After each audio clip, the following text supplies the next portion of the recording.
Et l'Allemagne? L'Allemagne, 398. En Europe, tu as l'Italie, tu as l'Espagne, tu as 6 000. L'Italie a 10 000, l'Espagne a 5 000. La France a 2 000. La Grande-Bretagne a environ 1 000. La Hollande a 600. La Belgique a 353. L'Allemagne a 398. La Suisse a 242. C'est un peu ça. Là, ce sont que les décès. Que les décès seulement.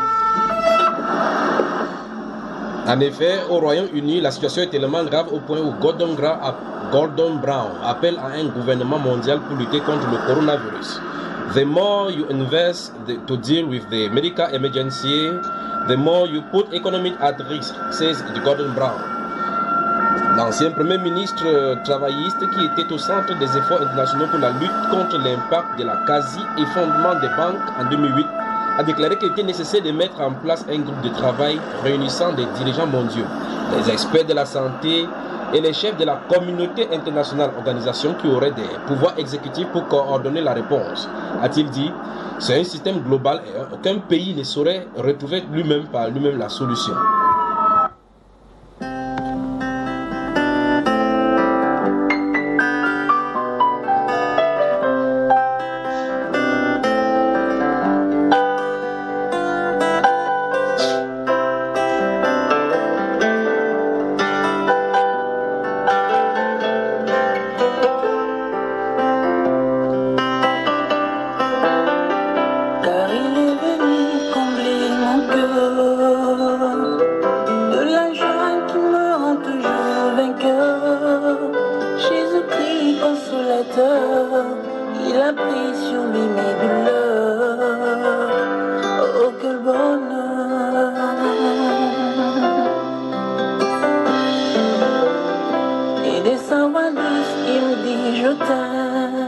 Il y a de cela quelques heures, une onde de choc a parcouru non seulement la Côte d'Ivoire, mais la communauté protestante évangélique de la Côte d'Ivoire en général, du décès de du ciné-femme de Camille Makosso, victime certainement des douleurs et affectée dans un hôpital pour opération qui a rendu l'âme aujourd'hui. À l'entame de cette émission consacrée aux médecins, justement, parce que beaucoup de gens souffrent entre les mains des médecins que nous allons voir dans cette partie de l'émission.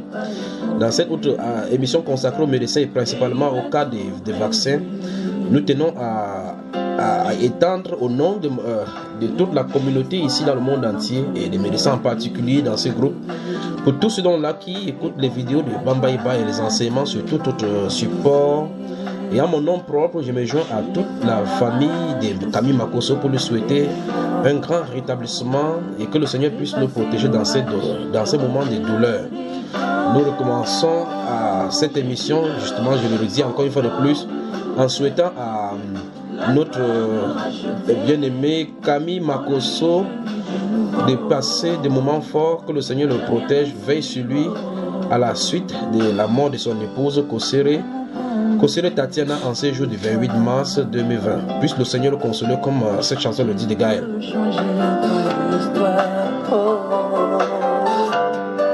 viendra essuyer les larmes de tes yeux, arroser ton âme de la rosée des cieux. Jésus, rocher de mon salut, ma consolation.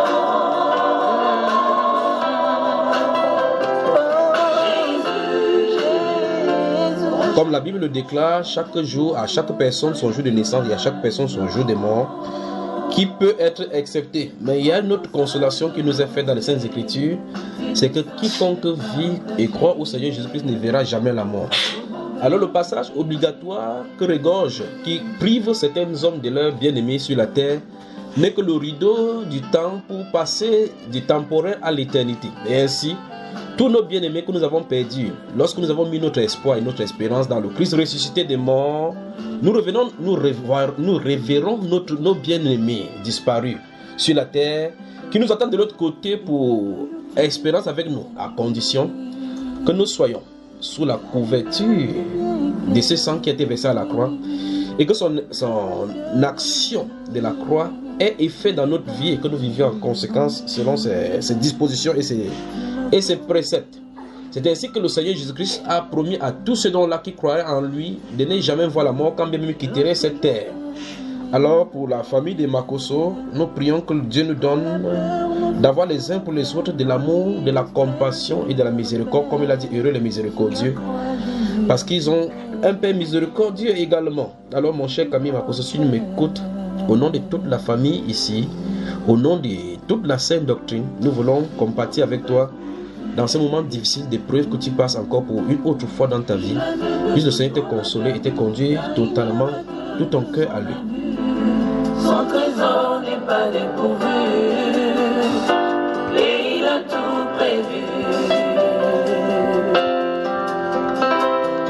Il remet l'espoir dans tous les cœurs brisés, et promet la joie à tous les méprisés. Jésus, il éteint la rage de celui qui dévore. Fait passer l'orage, le refait le décor. Jésus, le réconfort de tous les rejetés, la gloire de racheter. En lui je vis de nouveau, et rien n'est si beau. Même au comble du désespoir, Jésus peut changer ton histoire. Il viendra essuyer les larmes de tes yeux, oh, arroser ton âme de la rosée des cieux. Jésus, Jésus, rocher de mon salut, rocher de mon salut,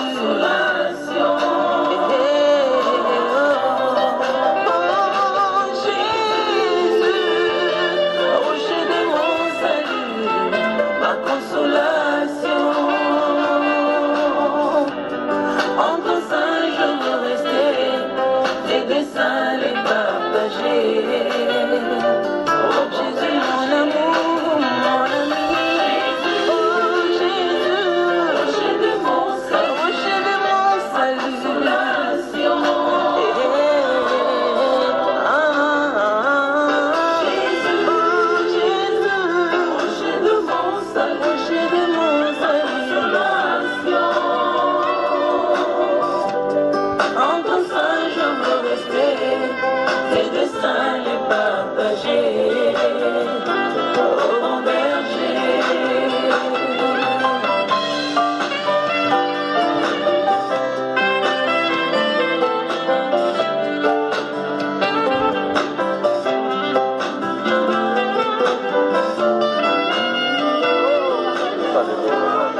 De la consolation qui apaise mon âme de ses tourments, l'agréable ami qui dépose à ses pieds le fardeau qui retenait la joie de mon cœur. Voilà. Le Seigneur Jésus-Christ comme notre bannière. Dans cet extrait de consolation destiné à notre frère Camille Makosso de la Côte d'Ivoire. Donc si tu nous écoutes, une fois de plus, je me joins à la grande communauté que nous sommes dans tout le monde entier pour te soutenir dans ces moments difficiles, dans ces moments terribles, de voir que celle qui partageait ta vie avec qui tu voyageais, tu allais dans toutes tes escortes, dans ta grande maison, dans ton véhicule, sur tes posts Facebook et autres, tu ne la verras plus, pour le moment du moins, sur la terre. En ce moment donc-là, c'est là où nous voyons clairement que nous avons besoin de quelqu'un qui est plus puissant que nous. Jésus-Christ de Nazareth. Comptez sur lui, tout est là. Et si l'ennemi se montre, mon cœur non n'est point troublé. Avec Christ à sa rencontre, je puis aller sans trembler. Comptez sur lui d'un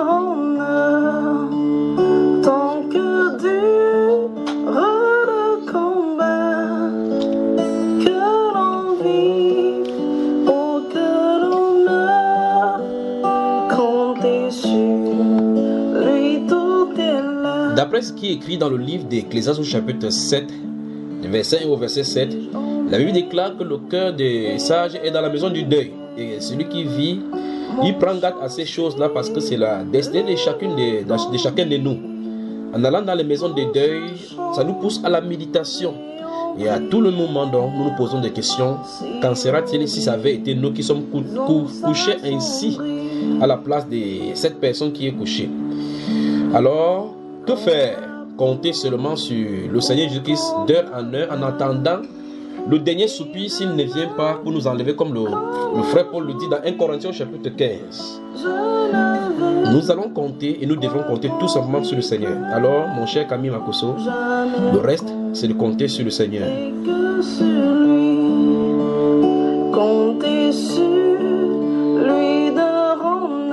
Je rappelle que pour tous ceux qui viennent de nous prendre, c'est un vibrant hommage à Camille Makoso qui vient de perdre aujourd'hui 28 mars 2020 des suites d'opération certainement du décès de son épouse, la sœur Kosere Makoso Tatiana. Comptez sur lui de honneur tant que dure le combat, que l'on vive ou que l'on meure. Comptez sur lui, tout est là. Comptez sur lui, tout est là. It's moments like these that we can receive from God. The Bible tells us that God inhabits the praises of His people. And that's what we've been doing here tonight. Believe me, God is here. He's here. And He promised in His Word that He is a God who heals. And although you may have questions about why this person or why that person didn't get healed, God's Word still remains true tonight. He said in Exodus 15, verse 26, I am the God that healeth thee. And we serve a God who cannot lie.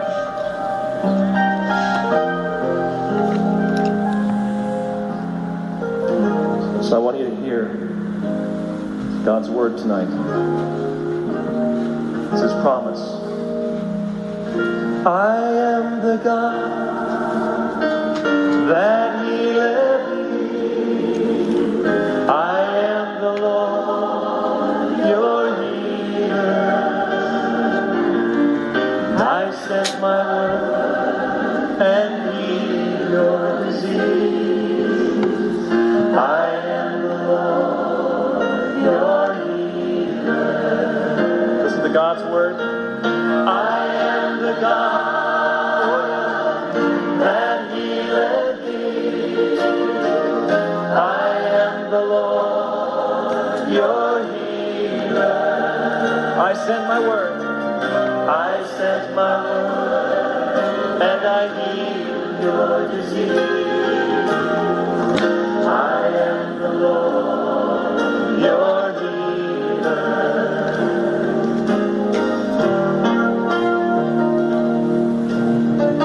God's name is more powerful than any disease you can name tonight. You might have received a horrible report from the doctors and told you your disease is incurable. But you know what? There's hope tonight. There is hope because God's promised that He would heal us. I want you to put His word on your lips tonight. Sing His word back to Him. And see if His name isn't more powerful than cancer, than heart disease, or any disease that you can name tonight. Oh yes, He's your healer. Let's sing it to Him. You are the God that healeth me. You are the God that healeth me.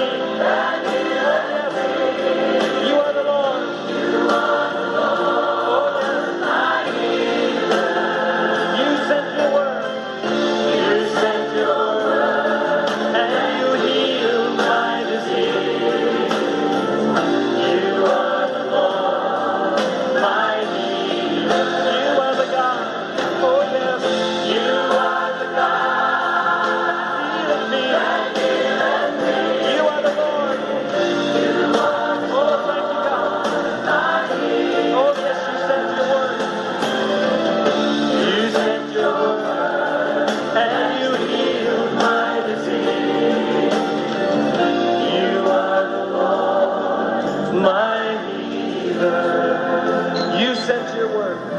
You sent your word and you healed my disease. You are the Lord, my healer. People. And that's what we've been doing here tonight. Believe me, God is here. He's here. And He promised in His word that He is a God who heals. And although you may have questions about why this person or why that person didn't get healed, God's word still remains true tonight. He said in Exodus 15, verse 26, I am the God that healeth thee. And we serve a God who cannot lie.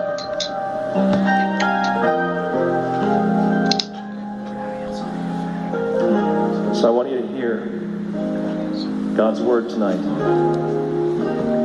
It's His promise. I am the God that healeth thee. I am the Lord, your healer. I sent my word and healed your disease. I am the Lord, your healer. Listen to God's word. I am the God that healeth thee. I am the Lord, your healer. I sent my word. I sent my word and I healed your disease. I am the Lord, your healer.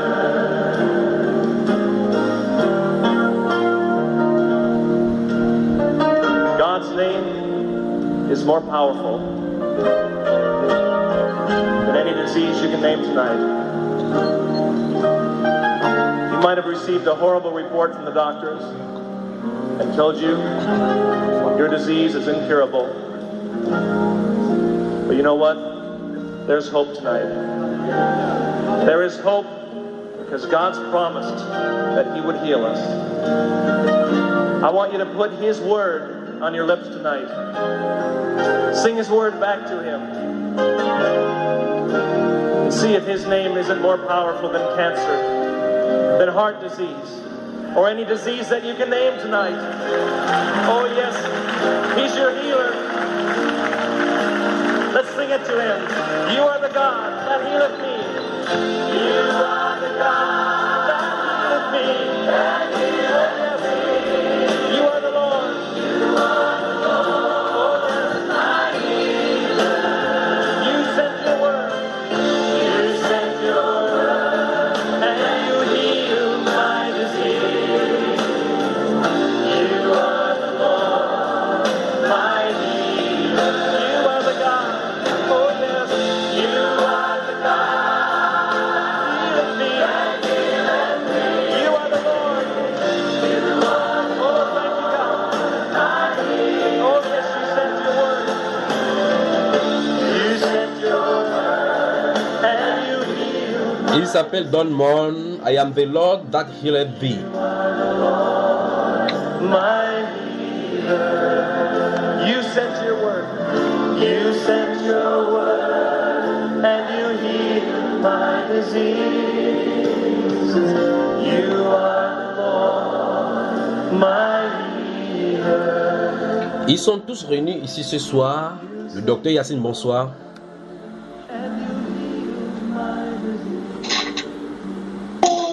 Bonsoir mon frère, bonsoir mes frères et sœurs.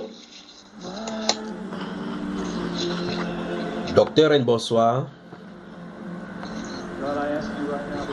Bonsoir mon frère, bonsoir mes bien-aimés. Un autre célèbre peut qu'on peut en cacher un autre, le docteur Bamba Iba, bonsoir. Just reach out and receive it. God is here. Receive your healing now. Receive it in Jesus' name. Bonsoir mon frère bien-aimé, bonsoir à tous et à toutes. Docteur MK. Maurice Cam, non, pas Maurice Camto. MK, bonsoir.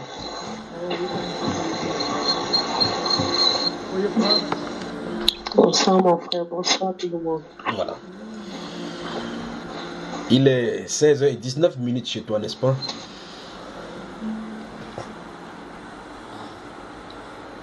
Exactement.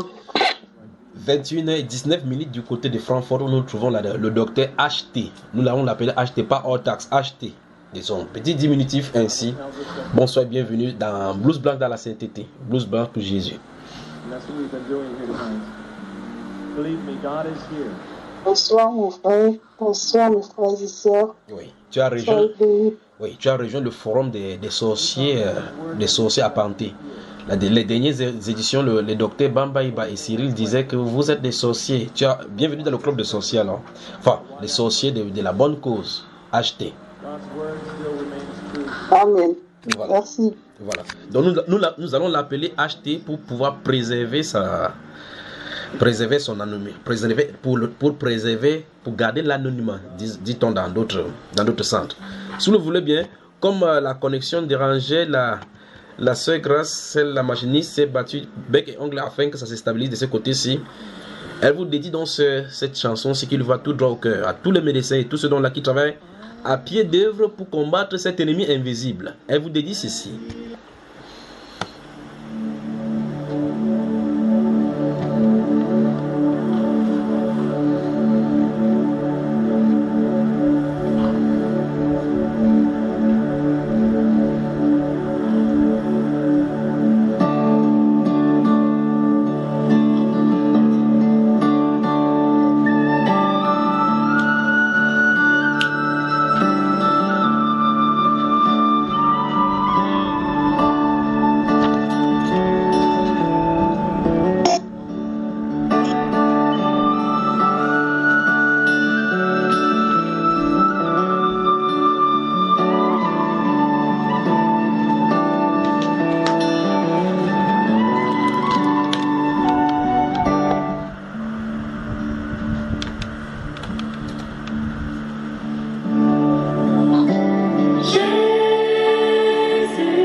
Cœur à cœur avec le Père, avec pour titre Jésus soit le centre de ma vie.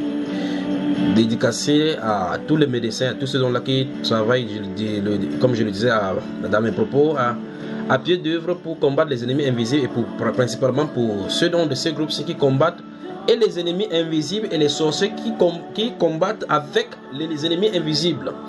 Parlant d'ennemis invisibles, nous sommes réunis encore ce soir. Si vous nous écoutez, vous êtes dans Blouse Blanche pour Jésus et nous sommes réunis ce soir pour une énième édition de cet enseignement que nous avons commencé il y a cela presque un mois maintenant. Nous épiloguons sur le vaccin et sa dangerosité dans le corps humain, dans l'humanité. ainsi que la position que doit prendre le chrétien. Ce soir encore, nous sommes réunis, la pléthore des médecins sont réunis ce soir pour batailler, et il est question, après avoir épilogué sur certains cas avec des preuves scientifiques à l'appui, en joignant les groupes de tous ceux médecins dont là qui ont tiré la sonnette d'alarme, d'appeler les gens à la conscience. Nous avons tiré la sonnette d'alarme également dans cet enseignement, afin de marcher, de pousser les gens à réfléchir et chercher ce qu'ils veulent pour pouvoir voir clairement ce qui est inoculé dans leur sang. Nous avons vu avec des témoignages, des vidéos à l'appui, qu'en réalité des plans vraiment et savamment orchestrés dans les ténèbres et distillés par les amis, les scientifiques ainsi que les grands pharmaceutiques et multinationales, afin de déterminer non seulement les bourses, de détruire le corps, mais aussi de décimer la grande majorité des gens du monde. La réduction de la population mondiale, pourrait-on dire.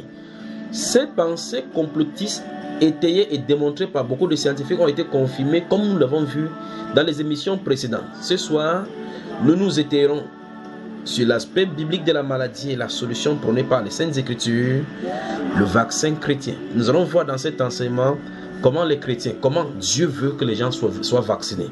C'est ce qu'il meublera. Avant cela, nous allons demander à HT de nous donner son point de vue, puisqu'elle a écouté. De l'autre côté du rideau, maintenant, nous allons entendre en direct ce qu'elle en a vécu et ce qu'elle a vécu et ce qu'elle vit en tant que médecin également dans sa fonction. Alors, notre bien-aimé, la sœur HT, médecin HT, docteur HT, tu as vécu les 4 premières parties de cet enseignement hors ligne, non en direct. Qu'est-ce que tu en dis avec tout ce que tu as écouté et aussi tout ce que tu as appris dans ton métier de médecin? Le monde t'écoute.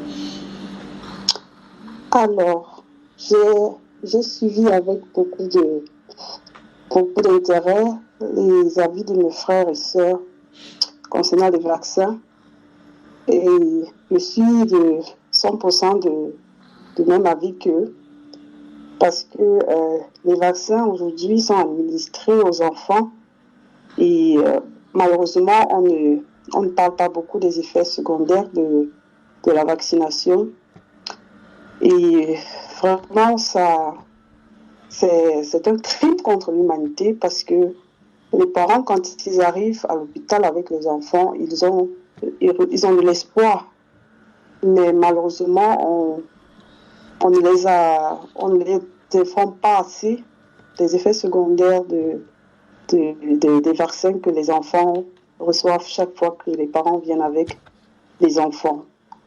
En fait, pour moi, j'ai vécu moi-même la chose en tant que, non seulement en tant que médecin, mais aussi en tant que parent, parce que ma deuxième fille, il y a de cela 6 ans, quand elle a reçu les vaccins de ROR, la rougeole, les oreillons, la rubéole, elle a fait presque 6 semaines, ou je veux dire 2 mois, où elle ne marchait plus après la première prise. Et puis, pour moi, c'était un choc. Déjà, en tant que médecin, je n'ai pas su quoi faire. Je me suis rapprochée au niveau du pédiatre, mais il n'a pas compris. J'ai dit, l'enfant ne marche plus. Elle avait déjà 15 mois, elle ne marchait plus. Et j'ai été vraiment choquée. Alors, je me suis mise à faire des recherches, moi-même aussi, parce que, comme mes frères et sœurs disaient déjà tantôt, à l'école, on n'a pas appris dans les détails tout ce qui se trouve dans ces vaccins. Et moi, j'y croyais aussi que ça va aider les enfants. Et puis, bon, moi, je me suis rendu compte que c'est quelque chose de très dangereux. Déjà, quand j'ai vu l'enfant ne plus marcher après le lendemain de la vaccination, elle a fait 6 semaines ou 2 mois, elle ne marchait plus. L'enfant qui marchait, elle courait déjà, elle a marché à 9 mois et subitement, elle a arrêté de marcher. J'ai dit, il y a quelque chose qui ne va pas. À ce niveau, il y a quelque chose vraiment qui ne va pas. Le pédiatre, il m'a dit, voilà, ça, c'est normal, ça va passer. Mais les muscles, l'enfant était carrément affaibli. Je me suis dit, bon, ça va aller après 2 semaines, après 1 mois, mais ça n'allait pas. Bon, là, je me suis mis à faire moi-même des recherches. Et puis, j'ai suivi la sœur Vanessa, des États-Unis aussi, qui a fait aussi elle-même ses recherches. Et puis, c'était la même chose avec moi. Après ce temps, je me suis rendu compte que vraiment, il y a quelque chose qui cloche là derrière. Ce n'est pas normal que l'enfant ne marche plus et on me dit que ça va passer après 1 mois. Alors, j'ai dit, je me suis assise aussi, j'ai fait mes recherches et je me suis rendu compte que c'est vraiment dangereux pour les enfants. Avec tous ces adjuvants, tous ces effets secondaires, mon frère, c'était la catastrophe. Moi, j'ai dit, je ne vaccine plus mes enfants. Heureusement, en Allemagne, c'est pas obligé. À l'époque, c'était pas obligé.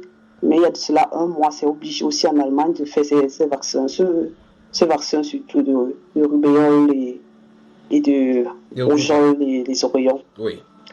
Donc voilà, pour moi déjà avoir vécu ça personnellement aussi en tant que médecin, voir aussi que ça crée de l'autisme, moi je me suis dit bon, c'est pas la peine de continuer. Et puis c'est comme ça, la 3e fille, je l'ai pas vaccinée. Donc aujourd'hui, elle n'a pas reçu le vaccin. Pour moi, c'était une conséquence claire. Je vaccine pas mes enfants et c'était ma première expérience à moi personnelle, quoi. Oui, et là je reste avec toi puisque tu as vécu la chose et puis c'est récent encore plus dans ton esprit. Comment tu as vécu cela de voir qu'un médecin, un de tes compatriotes, mais encore ton collègue, injecte et fait du mal à ton enfant? Comment tu as vécu cela? Au départ, j'ai pas vu ça comme s'il me faisait du mal à l'enfant. Mais c'est après, quand j'ai fait ces recherches, et je me suis rendu compte que l'enfant n'a plus marché à cause effectivement de ce vaccin. Parce qu'elle a reçu la première prise après, je crois que après 3 mois encore. Mais j'ai été vraiment choquée. J'ai pleuré à chaudes larmes ici chez moi, l'enfant ne marchait plus.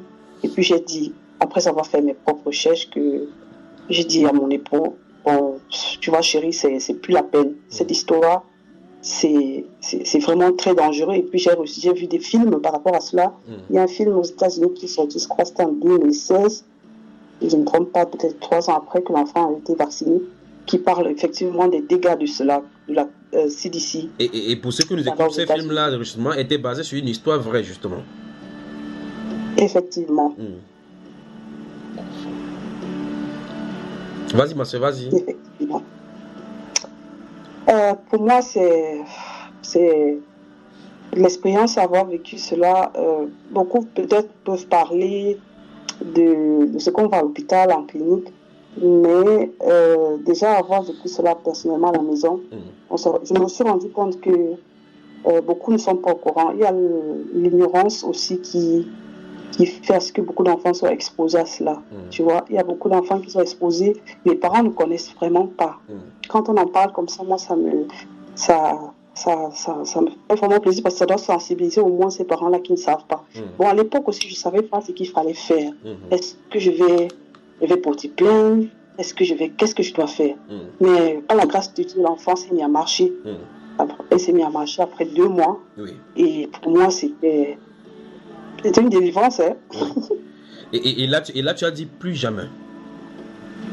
Plus jamais. Et qu'est-ce que tu as entrepris autour de ton voisinage, de ceux qui t'écoutent, toi, la famille, par rapport aux vaccinations? Qu'as-tu entrepris?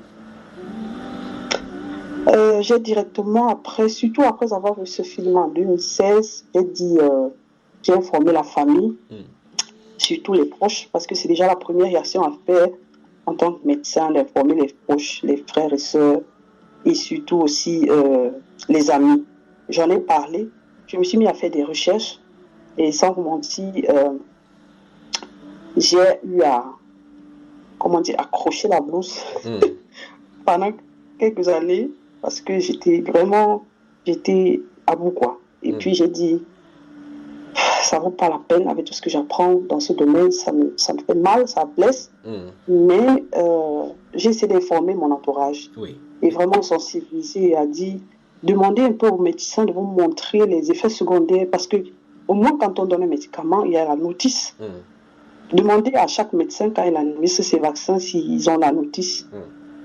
Ils ne vont pas vous présenter la notice parce qu'il y a tellement d'effets secondaires listés là-dedans que alors, si on montre ça à un patient, il va refuser. Oui, comme dans un autre, dans une autre partie, ici nous avons vu effectivement qu'il y en a près de 235 produits chimiques inclus dans des vaccins avec les modes de traitement qui n'étaient pas toujours conventionnels, n'est-ce pas? Effectivement. Et je reste toujours avec toi puisque tu es la bienvenue. Les questions, c'est ton baptême de feu, comme on dit dans d'autres jargons journalistiques. Alors, je pose la question. Ayant donc appris ces choses-là, comment as-tu, quand tu es allé pour vacciner l'enfant, est-ce que tu as payé pour ce vaccin? Bon, déjà ici, on a les assurances. Oui, qui paye? Les enfants sont assurés aussi. Et les enfants sont assurés, mais on paye mensuellement. Ok, donc en clair, tu as payé pour ce vaccin-là? Bien sûr. C'est vraiment dit que ton enfant était bien portant. Tu l'as amené, tu as dit, mon enfant, allons-y pour que je te vaccine. Tu as payé ton argent pour qu'on le rende handicapé. Effectivement. Pour un enfant qui était bien portant. Et ça. Quel était le regard de l'enfant vis-à-vis de toi quand tu regardais ton enfant dans les yeux? Qu'est-ce que tu pensais que l'enfant pensait de toi, ma soeur? Mon frère, j'ai vu l'enfant ne pas marcher subitement et elle avait des douleurs aux jambes, les deux jambes, parce qu'on a fait ça aux deux jambes. Et bon, je me suis dit, l'enfant, elle sûrement ne comprend pas ce qui se passe, elle a les douleurs, elle n'arrive pas à marcher. Et j'ai eu mal parce que je me suis dit, j'ai fait du tort à cet enfant dans l'ignorance. Je me suis dit, voilà, j'espère que tu vas marcher. Je suis vraiment désolée, ma puce, j'espère que tu vas marcher. Mais j'étais là, sans force. J'avais juste le Seigneur, quoi. Et à l'issue de cela, par la grâce de Dieu, comme tu l'as dit, l'enfant a commencé à marcher de nouveau. Et tu as pris la décision de ne plus vacciner l'enfant. Jusqu'où peux-tu aller en prenant cette position? Jusqu'où? Comme j'ai dit, jusqu'à accrocher la blouse, quoi. Et s'il s'avérait qu'il y a des pénalités, des prisons et des pénalités d'amende au cas où les enfants ne sont pas vaccinés, est-ce que toi et ton mari, vous serez prêts à en subir? Depuis déjà un mois, ce vaccin-là précisément contre ça, il y a un frère qui peut m'aider. Contre la rougeole? Je crois que c'est la rougeole. Bon, et puis, il y a un seul vaccin qui est obligé en Allemagne depuis le 1er mars. Alors, le 1er mars, 2020. Depuis ce 1er mars 2020. Oui. Ce vaccin est obligatoire en Allemagne, mais si tu vas avoir l'enfant à la crèche, ou alors si l'enfant va aller à l'école, on demande de voir si l'enfant a reçu ce vaccin. C'est aussi obligatoire pour les gens, les médecins, ceux qui travaillent à l'hôpital, mais il n'y a pas encore de loi établie pour cela, quoi, pour déjà porter plainte, par exemple, à ces personnes-là qui ne vaccinent pas. Bon, ce que moi je fais, c'est ce que je conseille, mais ce que je ferais aussi, c'est il y a une alternative que peut-être moi je conseillerais, par exemple. Il y a, par exemple, les cataplasmes d'asile verte. Beaucoup ne savent pas cela. En médecine alternative, l'argile verte, c'est ce minéral naturel qui, par exemple, en application en cataplasme, après le vaccin sur l'endroit où administré directement. Bon, c'est-à-dire on prépare cela à la maison et puis on met ça sur une compresse. Déjà, dès qu'on applique cela à cet endroit, ça a un effet absorbant. C'est-à-dire ça va aspirer à l'endroit même. Si cela est administré peut-être quelques minutes directement après, toutes les substances qui ont été injectées dans l'enfant. Oui, ma soeur, tu parlais tout à l'heure, il y avait quelques chutes de connexion, on n'a pas vu. Donc là, tu veux donner la solution à tous ceux-là qui subissent ces choses-là, d'utiliser l'argile verte. Donc est-ce que tu peux reprendre pour qu'on puisse bien saisir ce que tu disais? Ouais. Effectivement, l'argile verte en cataplasme appliquée à l'endroit où l'enfant reçoit la piqûre. Et l'argile verte a des propriétés absorbantes, c'est-à-dire qu'elle va absorber toutes les substances qui ont été injectées dans l'enfant à cet endroit-là, pour éviter que cela se propage rapidement, puisque c'est intramusculaire, pour éviter que ça se propage rapidement dans le sang. Si le cataplasme est préparé à l'avance, quand on arrive à l'hôpital, il n'y a même pas à discuter avec le médecin, puisque dès qu'il fait ça, tu prends l'enfant, tu mets directement ton cataplasme, tu fais, mais tu habilles l'enfant. Tu n'es pas là pour expliquer au médecin que voilà, c'est c'est contre ces substances qui ont été injectées à l'enfant. On le fait seulement parce que le médecin ne va pas comprendre, par exemple.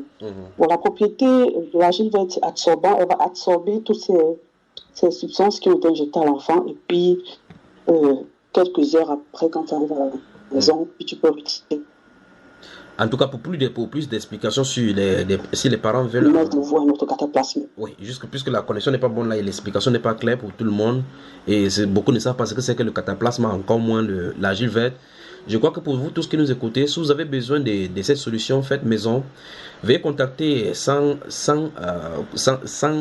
prescription médicamenteuse, ni des médecins, ni des médecins sorciers, comme le disait ici.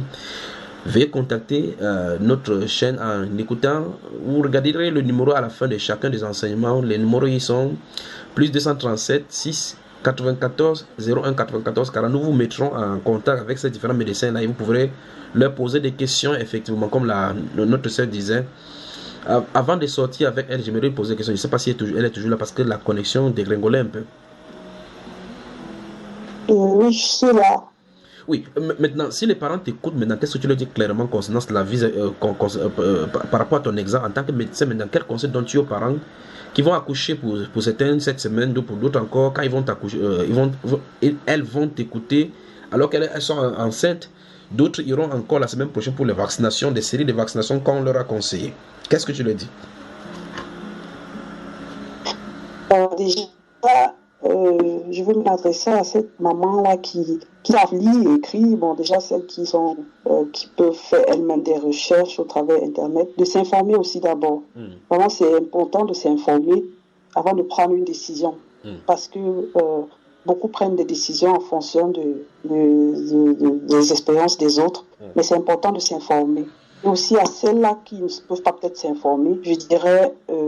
il faut refuser tous ces vaccins-là. Il faut refuser cela. Il faut fuir. Désolé, mais c'est tout ce que je peux dire. Ok. Merci pour ta sincérité. Je crois qu'elles ont écouté et que je crois que c'est la sonnette d'alarme que nous faisons dans cette émission n'a pas commencé par nous. Beaucoup ont payé de leur vie, à l'exemple de Claire Serevac, qui est morte en décembre 2016 après avoir dénoncé un multiface avec beaucoup de séries sur les livres et les publications qu'elle en a faites, principalement à Strasbourg. Vous pouvez retrouver l'un de ses témoignages et ses démonstrations sur, je parle de Claire Serevac, tel que je dis là à Strasbourg, sur la chaîne YouTube de Air Alsace, en tapant tout simplement Claire Serevac sur YouTube ou bien sur les onglets de recherche, vous allez la retrouver avec plein de démonstrations. Dernièrement, elle a été assassinée, comme démontré par d'autres activistes, après avoir écrit les livres tels que La guerre secrète contre le peuple et bien d'autres encore, pour dénoncer tous ces groupuscules qui ont émaillé le monde pour pouvoir subjuguer les nations, comme à l'exemple de Bill Gates qui le 3 avril 2015 avait déclaré que la prochaine pandémie, en 2015, l'humanité n'était pas encore prête. Et il parlait comment ça va arriver. Et nous sommes avec la Covid-19 maintenant.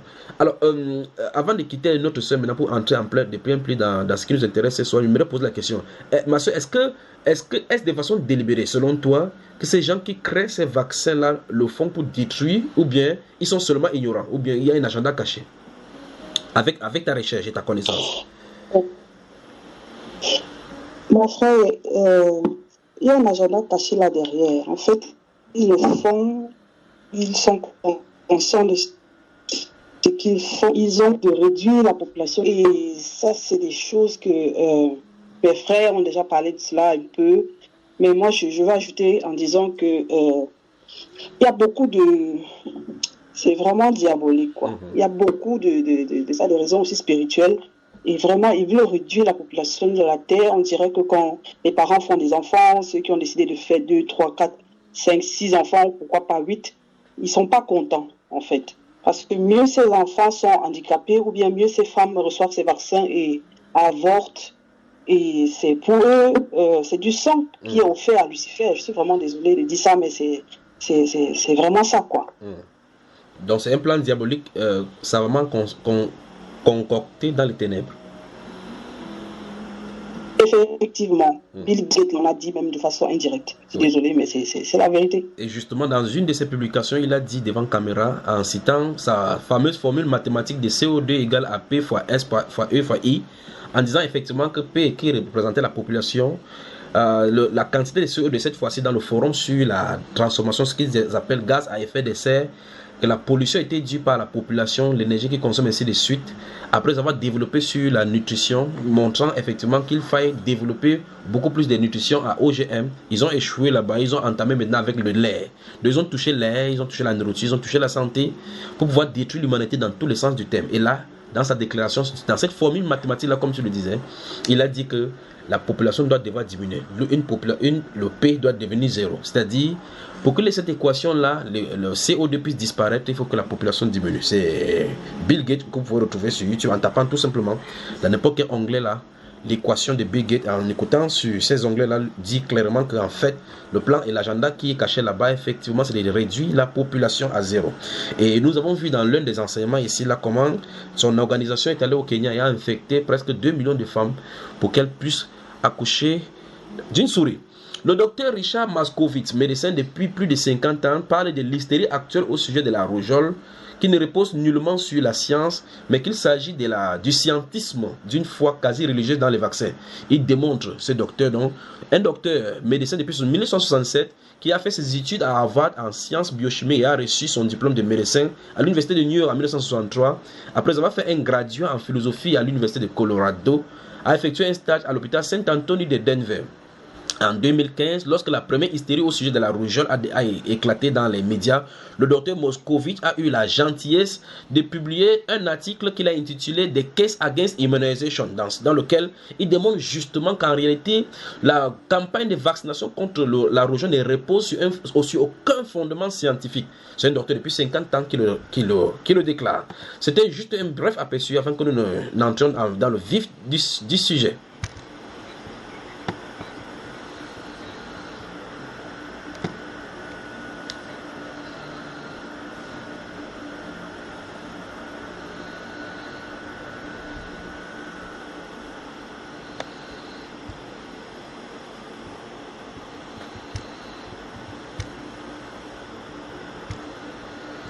No, it's moments like these that we can receive from God. The Bible tells us that God inhabits the praises of His people. And that's what we've been doing here tonight. Believe me, God is here. He's here. And He promised in His Word that He is a God who heals. And although you may have questions about why this person... En effet, la sœur Reine, comme le dit le frère Don Moore dans sa célèbre chanson I am the God that heal thee, je suis le Dieu qui te guérit. Il signifie dans sa chanson que plusieurs personnes peuvent avoir des questions au milieu chrétien. Pourquoi est-ce que Dieu est le Dieu guérisseur, mais pourtant telle ou telle personne n'est pas guérie? Cette question-là, qui était jadis en son temps, se trouve maintenant posée au milieu des chrétiens, pas vrai? Oui, mon frère. Quel est le problème selon toi? Selon moi, c'est Dieu qui décide, hein, je pense. Et en fait, il y a aussi le fait qu'on ne cherche pas Dieu de la bonne manière. On ne cherche pas Dieu de la bonne manière, on fait ce qu'on veut. On fait ce qu'on veut, en soi on dit qu'on cherche Dieu, mais en réalité, on fait ce qui nous arrange. Et après, Dieu est souverain, il y aura sûrement toujours des malades, il y aura sûrement toujours, comme la Bible elle-même dit. Donc c'est à Dieu de décider. Mais il faudrait déjà que chacun de nous qui se dit chrétien, que chacun fasse ce qu'il a à faire pour servir le Dieu qu'on sert de la bonne manière. Et d'être quitte au devant de lui. Et maintenant, si c'est à lui de décider qu'on meurt de cette maladie qu'on a, ben, que toute ma gloire lui revienne. Voilà. Dans cette autre édition des Médecins pour Jésus, Blouse Blanche dans la sainteté, nous verrons l'aspect des résolutions de conflits entre l'homme et Dieu concernant la maladie. Mais avant cela, j'aimerais poser la question au célèbre docteur Bamba Iba. Est-ce qu'il est présent? Est-ce qu'il est encore connecté?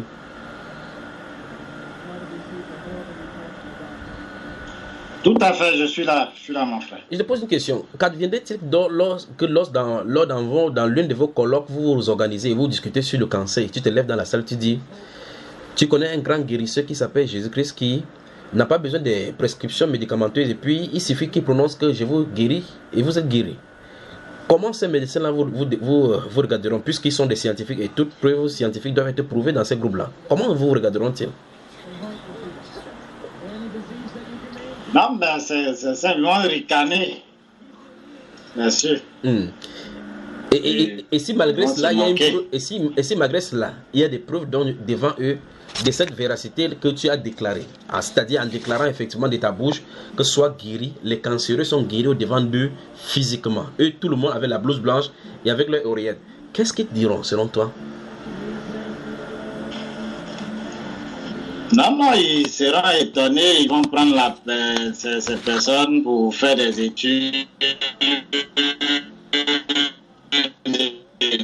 tout ça, enfin, pseudo-scientifique. C'est ça. Oui, et quand ils ne vont pas... Dommage, hein? Et quand ils ne découvriront point des relations scientifiques entre la parole prononcée et la guérison proprement dite, qu'adviendront-ils de leurs conclusions? Bon, en tout cas, il y a déjà eu quelques cas comme ça hein, où des gens sont allés voir leur médecin, on les a déclarés avoir des cancers et tout ça, et après ces personnes ont été guéries par le Seigneur Jésus-Christ. Ils sont retournés voir le docteur, le médecin a fait les mêmes examens, il a vu que le cancer a eu. Bon, voilà, il a mené, en tout cas pour des cas pour lesquels j'ai été informé, ils ont mené des investigations. Bon, ça reste comme ça. Hein. Ils ont classé ça comme ça. À moins que le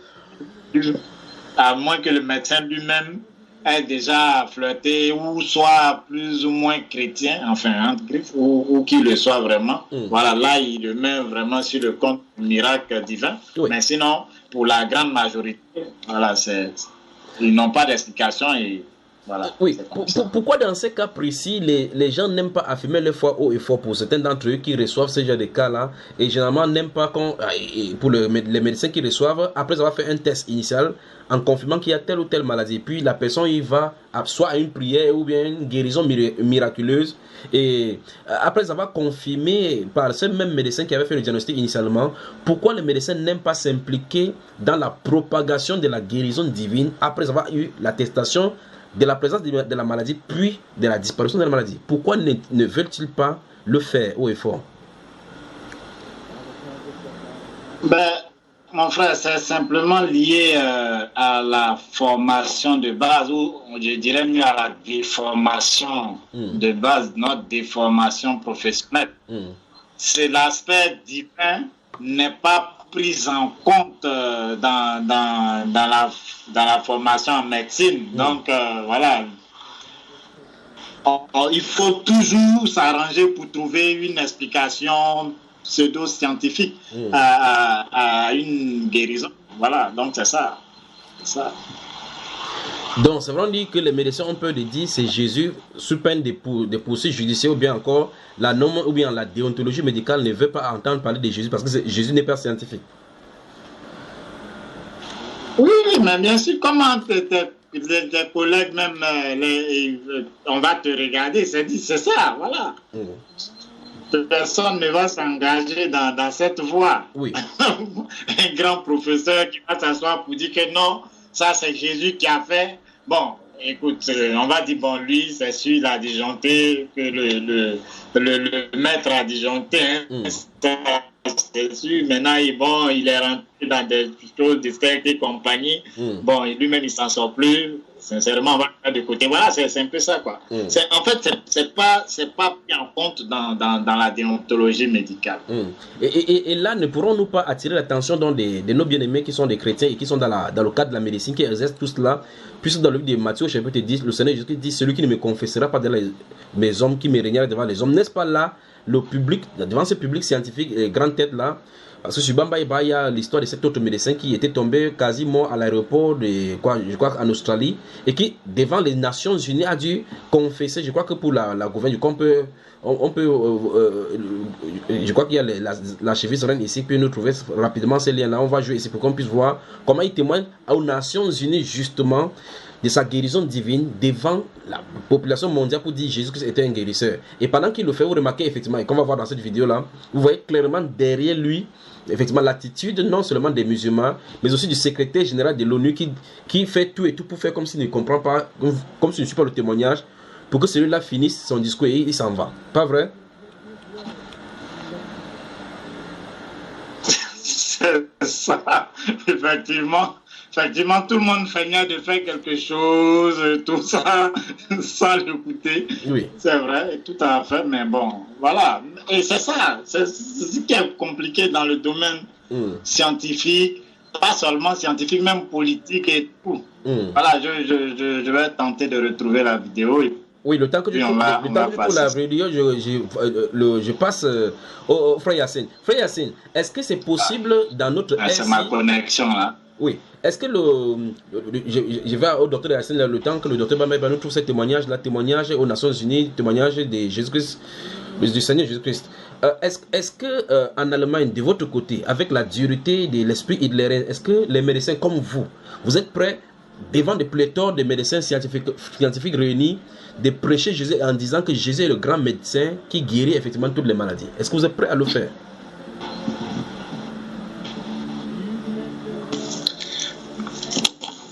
Bonsoir d'abord mes frères. Bon, en principe, est-ce qu'on est prêt à le faire? Est-ce que je sais pas, bon moi je peux parler pour moi, personnellement, pour dire si le Seigneur me met à cœur et si le Seigneur m'envoie faire là, je vais parler. S'il ne t'envoie pas faire, tu n'entends aucune voix et que tu vois que la circonstance est bien préparée. Il y a des médecins qui sont en train de dire nous avons découvert tel jour, nous avons découvert. Est-ce que tu es prêt à te lever, même si tu n'es pas, le Seigneur ne t'a pas dit de façon audible de le faire? Oui,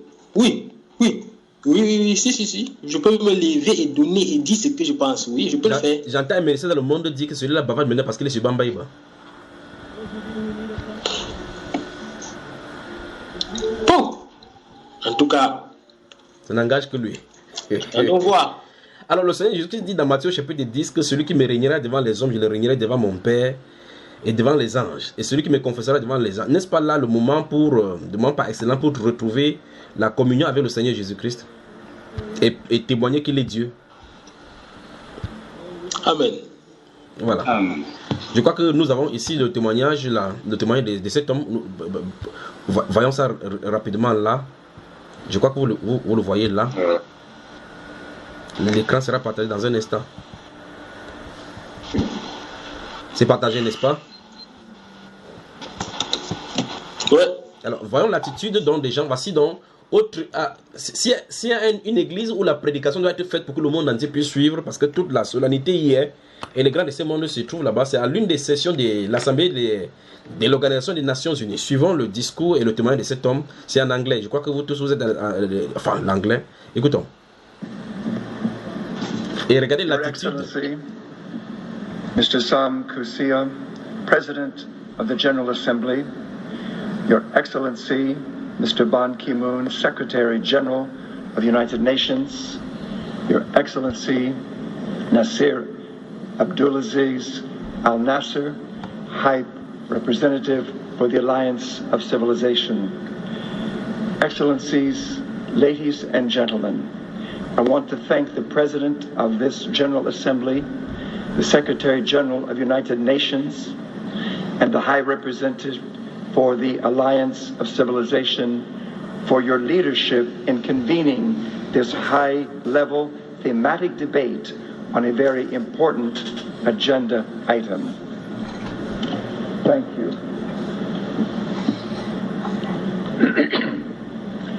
You are looking at a miracle. By all medical expertise, I'm not supposed to be alive. On November 12, 2003, I fell dead of a massive heart attack in the airport in Sydney, Australia.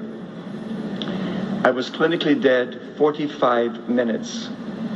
They administered CPR, resuscitation, and they gave me 10 electric shock treatments to my heart. In the United States, they give 3 shock treatments and they stop. In Australia, they give 4 shock treatments and they stop. They gave me 10 electric shock treatments to my heart. The blood had coagulated already in my hands and my arms, in my feet and my legs. There was absolutely no hope for me at all. I was just a corpse. They took my body and put it on a stretcher and carried it to an ambulance. And the paperwork had been finished, and it was DOA, dead on arrival at the hospital. But in the ambulance, on the way to the hospital, when all that medical science knew to do, and with all that was at their disposal to administer, it did not work. But in the ambulance, just a corpse lying on that stretcher, Jesus stepped on board that ambulance, and my heart began to beat, and the breath came back. The driver was startled. The paramedic was startled. He told me later, he said, I have never seen anyone recover from what has happened to you. This all happened November 12th, 2003. After several weeks in Australia, I returned to the United States to my home by myself because I was totally healed. In 2004, I went to a hospital in Jackson, Tennessee for just a major checkup, and they gave me a complete blood lipid profile. Triglycerides, LDLs, HDLs, cholesterol, etc. In a couple of weeks, I went back for the results. And when I walked in, the doctor looked at me and he said, your results are absolutely excellent.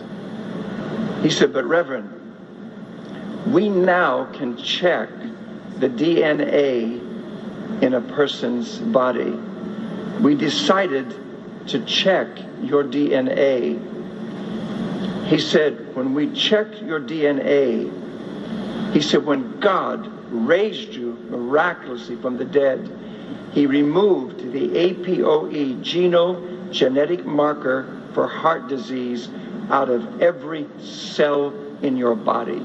He said, that is impossible. It's impossible. He said, only God could do such a thing.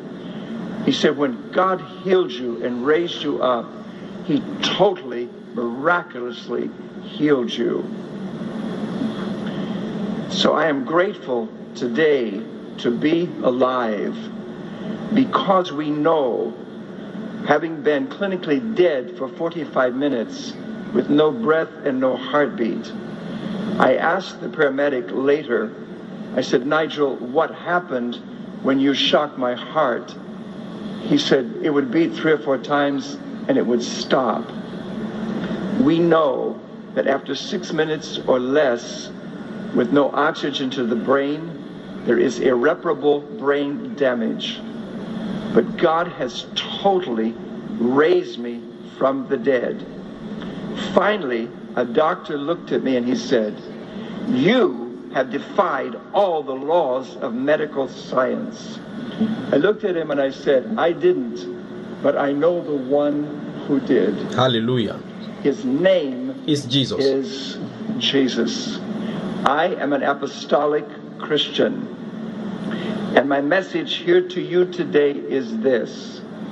In the New Testament, in the book of Acts, chapter 2 and verse 38, it says, repent and be baptized every one of you in the name of Jesus Christ for the remission of your sins, and you shall receive the gift of the Holy Ghost. The answer, Your Excellencies, to the violence in our day and to the human atrocities in our day is Jesus. He is the Prince of Peace. I give you Jesus. God bless you. Thank you.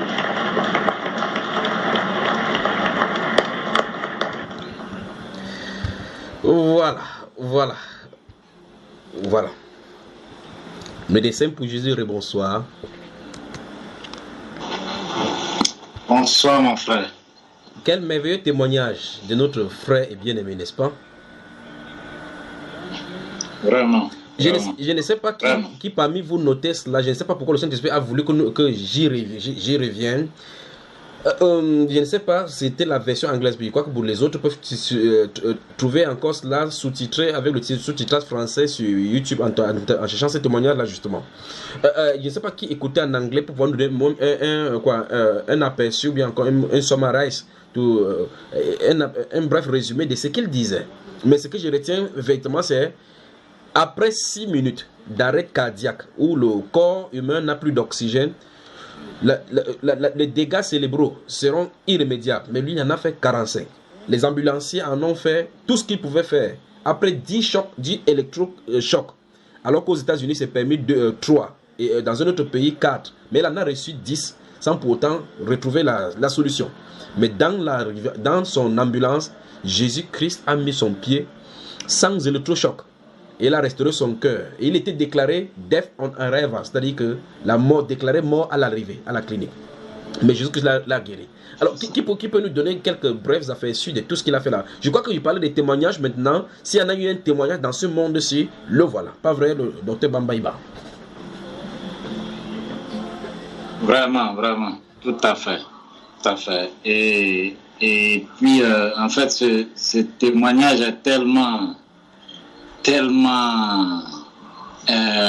extraordinaire. Enfin, ça dit totalement toutes les lois de la médecine. Comme il a dit lui-même. Oui, comme il a dit. Et comme on le disait tantôt, le médecin a fait les bilans quand il est retourné pour les différents bilans. Oui.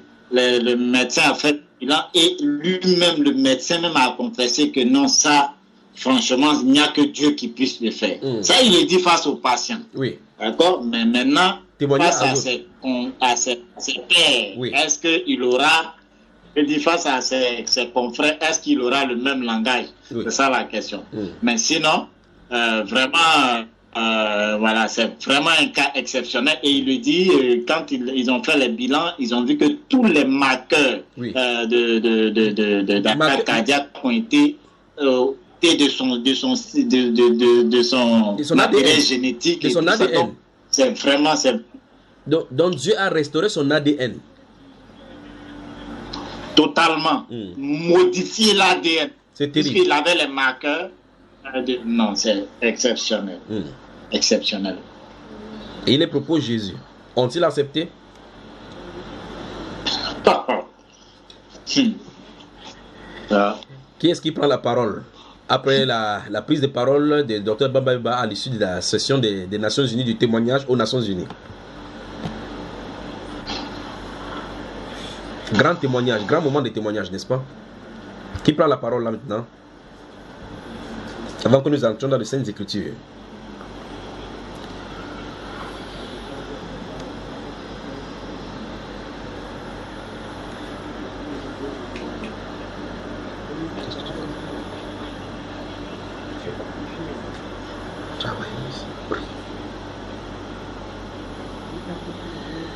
Les médecins ne sont pas disponibles ce soir, non?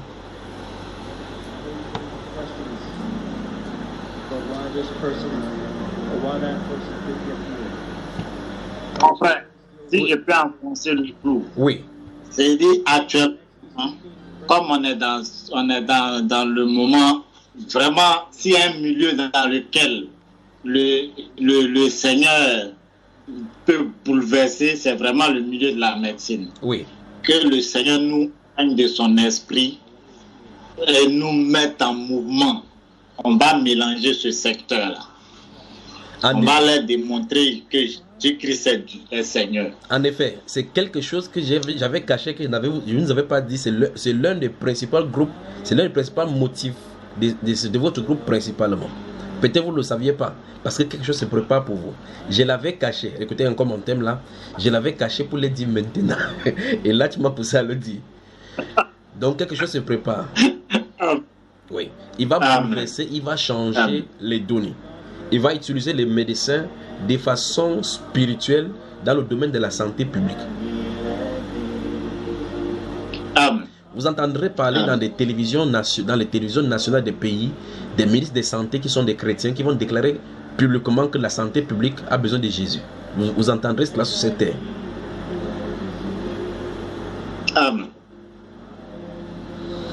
Alors, ils sont tous là ce soir. Nous allons aborder l'aspect biblique maintenant de la guérison.